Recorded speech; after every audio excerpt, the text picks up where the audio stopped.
James was cross. The fat controller had sent him to collect Welsh coal for Henry. "It's not fair. I have to cover Henry's trains when he's sick, and now I'm his errand boy? Ridiculous." When the Welsh coal arrived, Henry was delighted. He'd never felt so well in his life. The fat controller had signs placed near the coal bunker, which read, "Special Welsh coal, for Henry only." The other engines understood and respected this. All except James.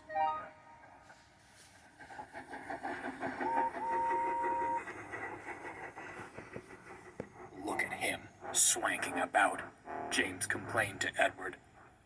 "I fetched it for him, and I don't even get a thank you." "I'm sure it's appreciated," Edward smiled. "I must admit that coal has done wonders for Henry. Imagine what it might do for us." Edward meant this in jest, but James smirked. "I wonder." "Get that idea out of your smoke box," frowned Edward. "You know full well not to take that coal. Poor Henry has suffered enough. He doesn't need you pilfering the one thing that's making him better." James said nothing more, but he began making a plan.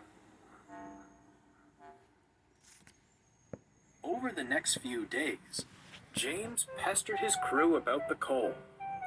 No matter how he asked, the answer was always no. But James was persistent and wouldn't relent.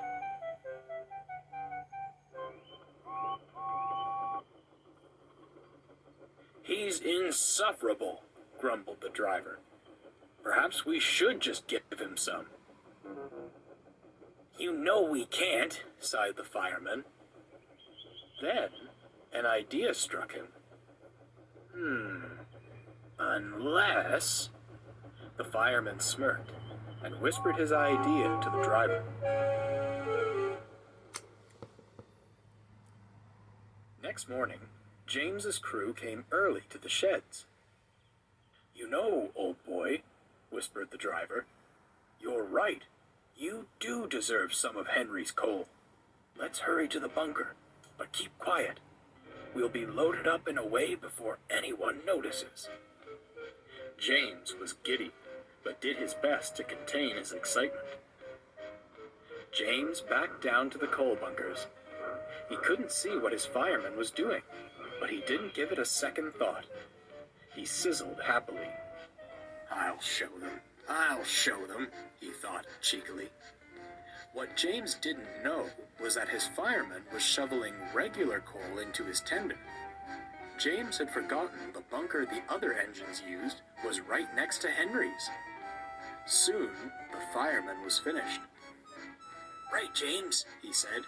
"Off we go." James puffed away, as quickly and quietly as he could. He arrived at the big station full of pride. He had plenty of steam, and was so early that his train wasn't ready. "Never mind," he scoffed. "I'm so strong, I'll have this sorted in no time."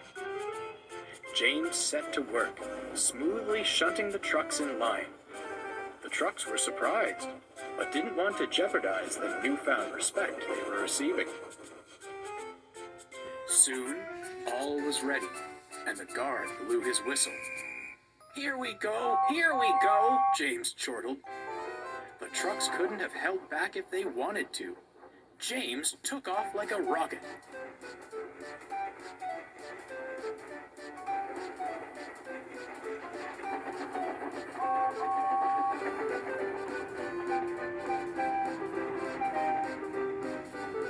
James sped down the line. Hillsides and houses were a blur, and children pointed in amazement as he passed. "Perhaps this wasn't such a good plan," remarked the fireman. The driver, trying to keep his balance, said nothing. James was early at every station, made made no fuss about shunting and seemed to leave as quickly as he came.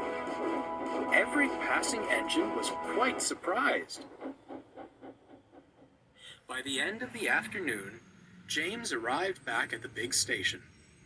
He was sizzling in a siding, feeling very pleased with himself. "Couldn't be better," he smirked. "Why waste that special coal on an engine like Henry when I make much better use of it?" "I beg your pardon." James gulped. "I had come to congratulate you on your fine work today," he rumbled.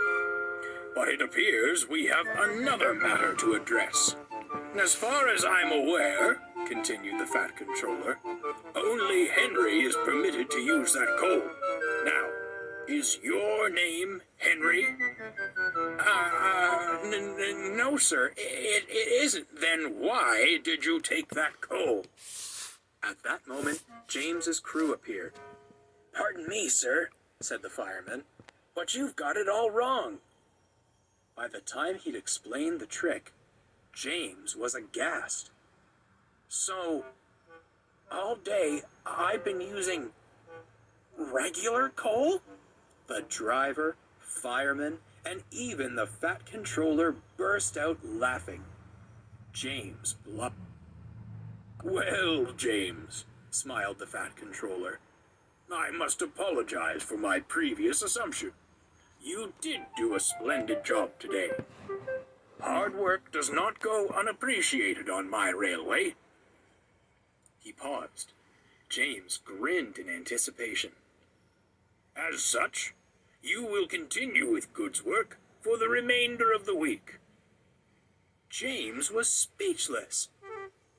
"Now that we know what you're really capable of, it should prove no challenge for you. Besides," finished the Fat Controller, "I'm sure it will dissuade you from any further schemes of taking Henry's coal." James did stay on Good's work. He hated it, but wasn't about to disappoint the Fat Controller. He worked hard all week and was thankful when it was over. He was going back to the sheds when he saw Henry and Percy at the coal bunker. "You know, Henry," giggled Percy, "this coal makes me feel stronger than ever." "Sounds to me like you've taken James's special coal," laughed Henry. James said nothing.